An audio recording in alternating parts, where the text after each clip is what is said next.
Bonjour tout le monde! Cette semaine, le thème, c'est l'amour de soi. Alors, je vais vous présenter le processus à travers lequel je fais cheminer les gens pour qu'ils puissent se libérer de la forme pensée, accompagnée des émotions, des comportements qui fait en sorte que ça crée un blocage et que ça l'empêche la personne de pouvoir s'aimer. Alors, je vais voir justement avec la personne c'est quoi sa problématique et je vais retourner à la source.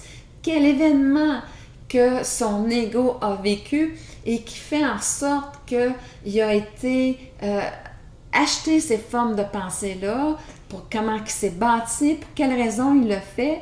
Et je vais lui faire prendre conscience de tout ça, comment l'ego fonctionne, pour pouvoir justement le remettre en question. Le remettre en question parce que tout ce que l'ego a fait, oui, il y avait une intention positive de protection quelquefois et aussi, je m'excuse, de plan de vie. Il va installer ce qu'on est venu dépasser au niveau karmique, il l'a installé là et je vais tout lui expliquer ce phénomène-là tout en allant aussi chercher son côté, son véritable essence, la personne qu'elle est dans ses forces, dans son potentiel de vie. Alors, je vais faire le parallèle à savoir qu'est-ce qui est venu justement libérer et par rapport à elle-même pour vraiment reconnecter avec cet espace-là, pouvoir se reconnaître complètement. Alors, je vais vous donner un exemple. Il y a un père qui parle ainsi à sa fille. Écoute, si t'aimes trop le sexe, tu vas devenir folle. De la façon dont tu t'habilles, tu as l'air d'une putain, fais attention. Et tout ça, il dénigre vraiment sa fille par rapport à sa sexualité, son apparence. Et c'est vraiment, par contre, quelque chose que lui, il parle de lui. Parce que la folie, c'est lui qui l'a posée.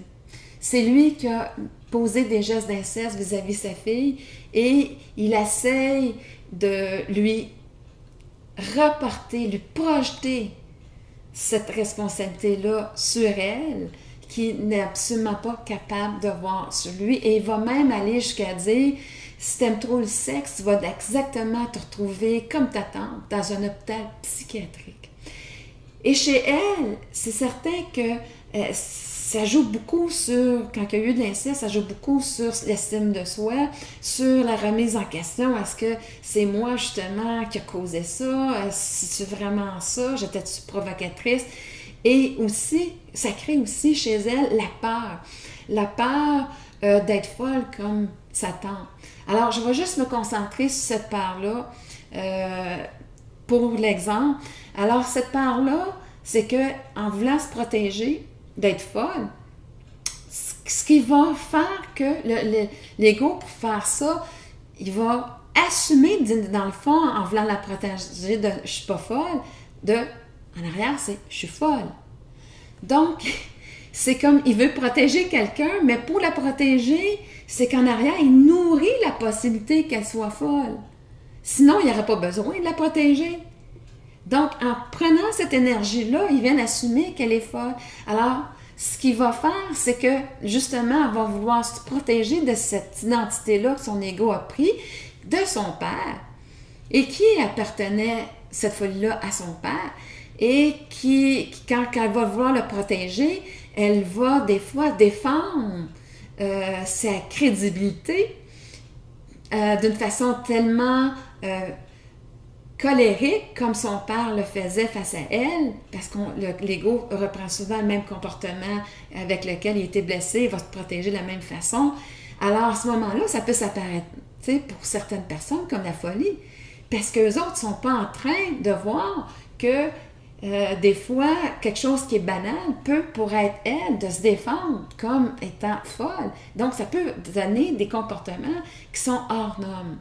Alors, voyez-vous, en s'identifiant à cette forme pensée-là, bien, au lieu de la protéger, l'ego l'a emmené à certains aspects à ressembler à ça. Mais c'est loin d'être la personne qu'elle est. C'est tout simplement ce qu'il a acheté qui fait en sorte que la personne est venue à développer certains névrosité par rapport à ce qu'il a cru, qu'est-ce qu'il a acheté. Mais la véritable identité de la personne, c'est que c'est une personne super aimante, c'est une personne en service, qui prend soin des gens, elle est à l'écoute, elle fait toujours sûr que la personne soit autonome, qu'elle prenne soin d'elle, qu'elle prenne soin de la responsabilité de sa vie. Et c'est drôle parce que c'est complètement au contraire que son père ne prenait pas la responsabilité. Elle force les gens dans son métier à se prendre en main et à être responsable. Et tout en les informant, en donnant tous les outils nécessaires pour y parvenir. Alors, voyez-vous comment à l'opposé que ce l'est. Et ça, c'est sa véritable identité. Alors, je l'emmène à voir qui elle est fondamentalement. Et que ça, c'est ce côté illusoire-là que laisse tomber, ça appartient à ton père. C'est quelque chose qui était illusoire. Alors, désidentifie-toi à cette forme pensée pour reprendre justement ta véritable nature, de la recontacter et savourer l'être merveilleux que tu es parce que c'est une personne excessivement forte pour avoir passé à travers tout ce qu'elle a passé et jamais avoir connu la dépression ou quoi que ce soit. Alors, à ce moment-là, juste cette forme pensée lui permet de commencer à se libérer. Et là, je travaille avec elle. Quand ça te revient, fais stop! Wow! C'est pas vrai! C'est qu'on a déjà eu cette discussion-là, mon ego, c'est ce que tu as monté, ça appartenait à mon père. Je retourne sur mon père et je reprends la personne crédible qui est au contraire très encadrante et qui prend la responsabilité justement de sa vie et qui accompagne les gens aussi dans ce sens-là. Alors, de cette façon-là, la personne, elle arrive à s'aimer, à reconnaître la personne qu'elle est. Et c'est vraiment l'outil que je voulais vous partager. Alors, sur ce, à la semaine prochaine.